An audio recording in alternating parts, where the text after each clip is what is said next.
In this video, I've compiled some of my favorite wine recommendations from Australia and New Zealand. There's red wines, white wines, and even a sparkling wine, and a variety of different price points, so there should be something for everyone. Next up is a wine that receives scores ranging from 94 points to 96 points, yet sells for very reasonable $50 or so per bottle. This is a wine from Australia, and it's the 2021 Torbreck The Struie. This is a full-bodied wine that's 100% Shiraz, which is also Syrah. While this wine is 100% Shiraz, they add some complexity to it by blending Shiraz that comes from two different locations. A little more than half of the fruit comes from the Barossa Valley, and the remainder comes from the Eden Valley. This wine matures for around 18 months in only 20% new French oak. This is a wine that has a blue and black fruit profile with descriptors that include dark chocolate, minerality, and mixed spice. There's also a texture I appreciate, as well as polished, silky tannins. This is a wine that you can enjoy immediately with a healthy decant and some red meat, but it should cruise in your cellar for up to a decade as well. This is definitely a compelling value at this price point. The modern era in Margaret River began in 1967, and many people believe that the outstanding 2018 vintage may be the very best vintage ever in Margaret River's modern era. And so the next collectible wine is the 2018 Leeuwin Estate Art Series Cabernet Sauvignon, which comes from Margaret River, Australia. Leeuwin Estate is one of the top producers in Margaret River. This is a very highly acclaimed wine, despite the fact that it sells for a very reasonable $60 a bottle. This wine is a blend that consists of 97% Cabernet Sauvignon, and there's also 3% Malbec. This wine featured a mixed red and black fruit profile with bay leaf, licorice, and pepper notes. It had impressive structure, and it's definitely one that's going to be capable of aging well in your cellar for many years to come. This wine is an absolute no-brainer, as it sells for a very reasonable $60 a bottle. It's from one of the top producers in Margaret River, and it's also from perhaps the best vintage ever in Margaret River. So you really can't go wrong with this one.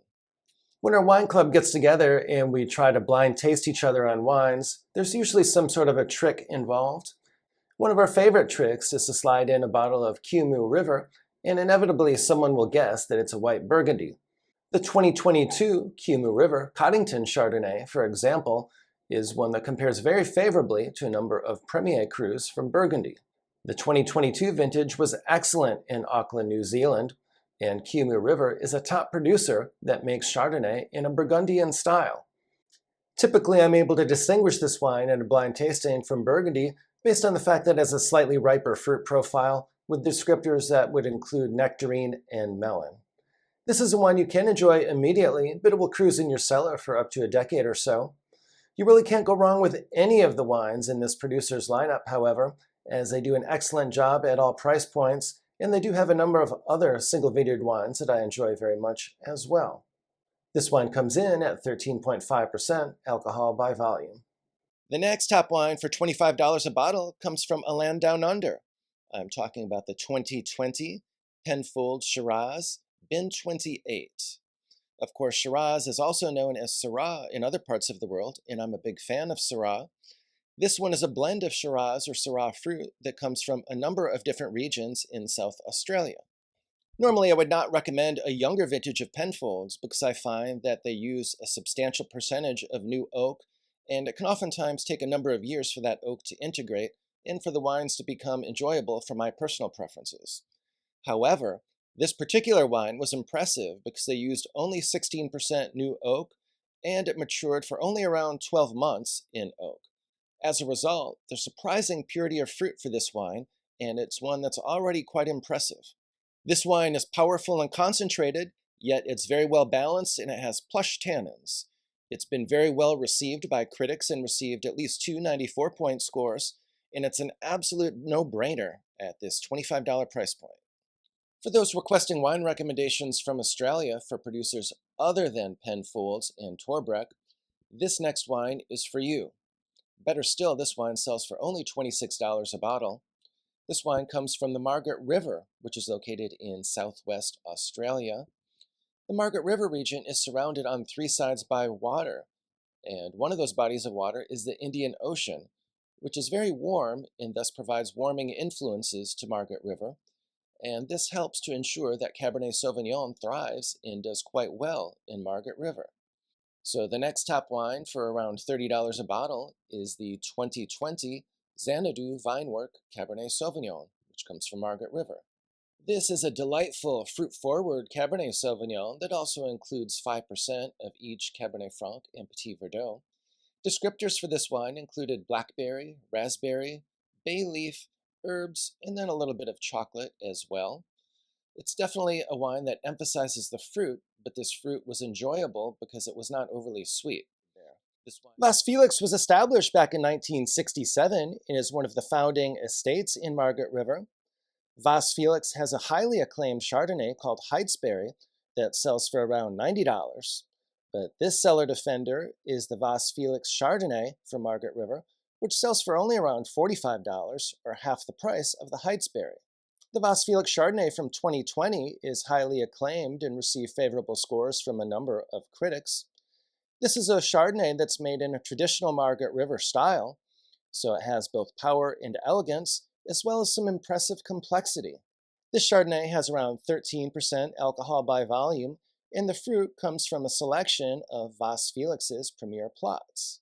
This wine is matured for 8 to 10 months in a mix of new and used French oak, and after that it spends some additional time in the tank prior to being released. If you prefer a fresh, vibrant Chardonnay, you can enjoy this one immediately or within the first 5 years, but if you treasure complexity, you can definitely let it age longer than that and enjoy it from years 5 to 10 or so. There was a very strong contingent of Australian wines available for tasting at Somm, and so the next collectible wine is the Vasse Felix Heytesbury Chardonnay, which comes from Margaret River. This is a very highly acclaimed Chardonnay year in and year out. The 2020 was particularly outstanding. Descriptors for this impressive Chardonnay included peach, lemon, grapefruit, ginger, oyster shell, whetstone, and struck match. It also had a texture and a long finish that I really appreciated. This is a Chardonnay that will definitely benefit from some additional bottle aging, and so I would definitely put this one in your cellar. And they do have a less expensive Chardonnay that's available for around $45 or $50 that you can use as a cellar defender in the meantime. If you're interested in wine recommendations, wine collecting strategies, and learning more about wine, please do subscribe to my channel. I've been collecting wine for more than 15 years and also have a level 4 diploma from the WSET. So I have both formal certification as well as substantial practical knowledge from the School of Hard Knocks. The next top wine for $25 a bottle is Tyrell's Hunter Valley Semillon. Hunter Valley, Australia is a region that's well known for its unique expression of Semillon, and Tyrell's is certainly one of the top producers of Semillon in Hunter Valley. For those of you who are not familiar with this unique expression of Semillon, it's bone dry, quite light, it tends to have a citrus character, and it has extremely high acidity and very low alcohol by volume, only around 10 to 11% alcohol by volume. This is a wine that's fairly neutral in its youth, but it can develop tremendous complexity and pronounced aromatic intensity with some substantial bottle age. After a couple decades or so, it can develop descriptors that include toast, honey, and hay, among others. For those of you taking WSET courses, it's definitely a good idea for you to familiarize yourself with this wine, as it appears often on some of the blind tastings. And they even ask essay questions about Hunter Valley and Hunter Valley Semillon quite frequently. So definitely make sure that you know both the wine and the region if you're taking WSET exams. While this wine is enjoyable when it's young, it becomes truly special with age. So definitely make sure you buy a number of bottles of this wine and be sure to put a few in the back of your cellar so you're not tempted to drink it too quickly. Unfortunately, champagne prices have been skyrocketing the past few years. And so while I'm a big fan of champagne and enjoy it regularly, I'm also looking around for some other alternatives that offer some excellent value for the price. One of the alternate regions that I've been experimenting with is Tasmania, Australia. Tasmania has the potential to make excellent sparkling wine, at least in part because it has some cooler climate areas, which will help to preserve the acidity and the freshness in the sparkling wines. While there are many excellent examples of Tasmanian sparkling wine, unfortunately our Australian friends don't seem too excited to ship them worldwide and instead seem to be content to enjoy them for themselves. Fortunately, however, there is at least one example of Tasmanian sparkling wine that you should be able to get pretty much regardless of where you live, and that is the Jansz Premium Cuvee. This is a multi-vintage sparkling wine from one of the most well-known producers of Tasmanian sparkling wine. The Jansz Premium Cuvée is a blend of Champagne's three most classic varieties, Pinot Noir, Chardonnay, and Meunier. This wine spends 18 months on the lees before it's released. Flavors and aromas include apple, pear, and lemon, and there's some brioche characteristics due to the 18 months of lees aging. I recently saw this wine selling for as little as $22 a bottle, so certainly worth taking a chance on at that price. Torbreck has long been one of my favorite Australian producers. A few weeks ago, I recommended a wine called The Struie, and I received a number of favorable comments from viewers who enjoyed that wine very much. So in this video, I'm going to recommend another wine from Torbreck, namely the Steading. The 2021 vintage of the Steading is available now. This is a GSM blend that consists of around 50% Grenache, 28% Syrah, and about 21% Mataro, which is also known as Mourvèdre. This is a full-bodied wine that comes in at around 15% alcohol by volume. It's a wine you can enjoy immediately with a healthy decant, and which will cruise in your cellar effortlessly for up to a decade or so. This wine really offers a lot of bang for the buck, and it's one that I definitely recommend if you're a fan of GSM blends. While Marlborough, New Zealand is justifiably recognized as a source for high-quality Sauvignon Blanc, they also do an excellent job with Chardonnay. One of my favorites comes from Dog Point, and it sells for around $40 a bottle. The 2020 vintage is on store shelves now and received tremendous critical acclaim.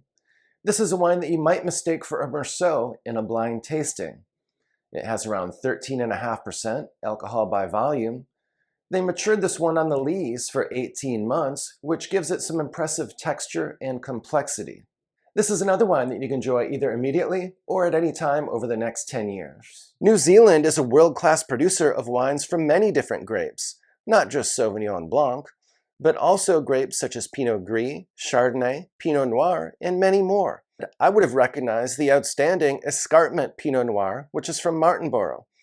This is a top Pinot Noir that sells for around $48 per bottle and received a 94-point score from Wine Spectator.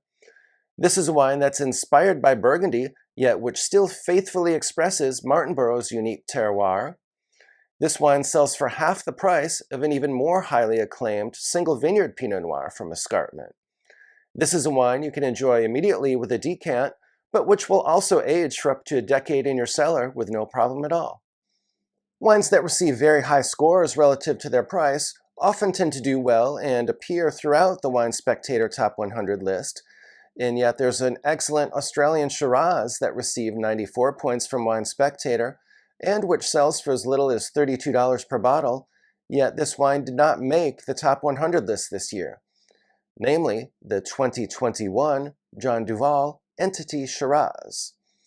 This stellar Shiraz from South Australia is an excellent cellar defender. This is so because while it's designed to be approachable and enjoyable in its youth, and you don't need to wait to open it, it's also capable of aging effortlessly for up to 15 years or so. So it gives you tremendous flexibility in your cellar. If you enjoyed these country-specific recommendations and you'd like to see my recommendations for wines from Italy, be sure to check out this video that's linked above.